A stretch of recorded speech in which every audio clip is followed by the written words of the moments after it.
এখানে আসলে আমাকে মেহেরিন বলে ডাকে না, আপনারা আসবেন তো এই জন্য একটু সুন্দর করে সেজে গুজে আসছি আর কি।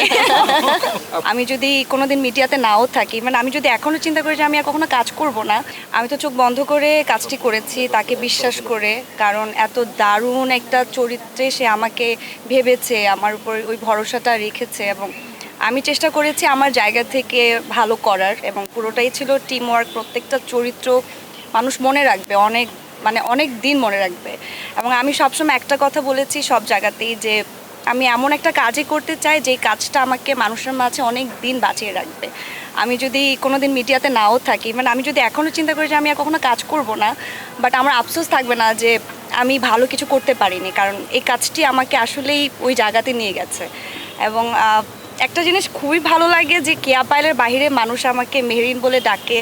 এমনও হয় যে আমাকে চিনে না, বাট মেহেরিনকে চিনে, যে হ্যাঁ আমি কেয়া পায়েলকে চিনি না, মেহেরিনকে চিনি। সো এটা আমার জন্য আসলে অনেক বড় একটা পাওয়া, এবং অনেক বড় একটা পরিবার পেয়েছি আমি। আমার খুব ভালো লাগে এই পরিবারটাকে, যে আমার ভাবি আছে, ওখানে আমার এক্স বয়ফ্রেন্ড আছে। আপনারা নিশ্চয়ই দেখেন আমরা সোশ্যাল মিডিয়াতে যে আমি তোমাকে ছেড়ে না দিলে এতটুকু আসতে পারতাম। একটা জিনিস খুব মজার যে ছাত্রছাত্রী এক পাশে বসে এবং তো আমি চাই এই ধরনের গল্পে কাজ হোক বাংলাদেশে, এবং আমি আরও কাজ করতে পারি। তো ডেফিনেটলি আমার যারা সহশিল্পীরা ছিলেন, যে ডিরেক্টরদের কাছে আমি কাজটি করেছি, সবাই আমাকে হেল্প করেছে, এবং অফকোর্স মানুষের ভালোবাসার কারণে আজকে এই জায়গায় আসতে পেরেছি। সো এই সব কিছু মিলিয়ে আজকে আসলে এতগুলো কাজ হয়ে গেছে। পাওয়া তো বললামই, পাওয়াটা আসলে যেই কাজটি বলেছি যে আমাকে সব জায়গা থেকে আলাদা করবে, ডেফিনেটলি মানে আমাকে কখনোই এমন হয়নি যে একক নাটক করেছি যেই নাটকে আমার নাম ধরে ডেকেছে নাটকের নামে। সো এই একটি চরিত্র যেখানে আসলে আমাকে মেহেরিন বলে ডাকে। সো এটা ডেফিনেটলি আমার জন্য অনেক বড় একটা পাওয়া।